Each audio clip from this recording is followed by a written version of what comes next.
نفسيتك وطهرها من الأحقاد والأحساد والأمراض الدنيئة. اجعل عملك خالصا لوجه الله سبحانه وتعالى، لا تبتغي به إلا الله، وستجد جميع الأشياء تتغير في حياتك. ومن صدق مع الله صدق الله معه. النقطة الثانية، ابدأ بالامتناع عن هذه الأشياء، عن وسائل التواصل، عن مجالس الغيبة والنميمة، عن الذنوب المستمرة كسماع الأغاني والنظر إلى الحرام والعلاقات المحرمة. اقطعها فورا، قف مباشرة وتب إلى الله، ومن تاب تاب الله عليه. سيقول شخص هذا صعب بالنسبة لي أتركه تماما.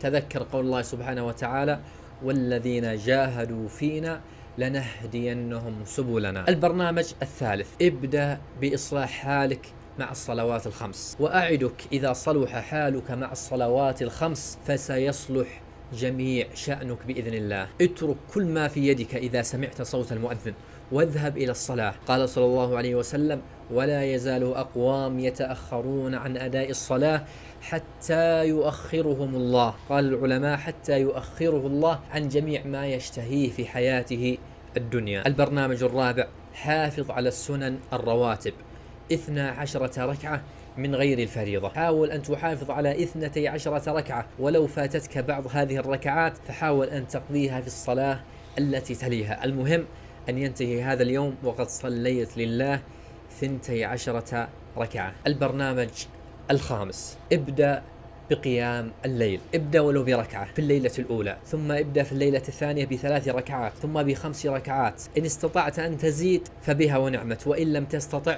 فاستمر على هذه ال5 ركعات حتى تنتهي هذه ال10، وسترى التغير الكبير والراحة النفسية والبركة في الوقت وفي الجهد وفي المال وفي الأهل، وسترى هذا بعينك. البرنامج السادس، حاول قدر المستطاع أن تصوم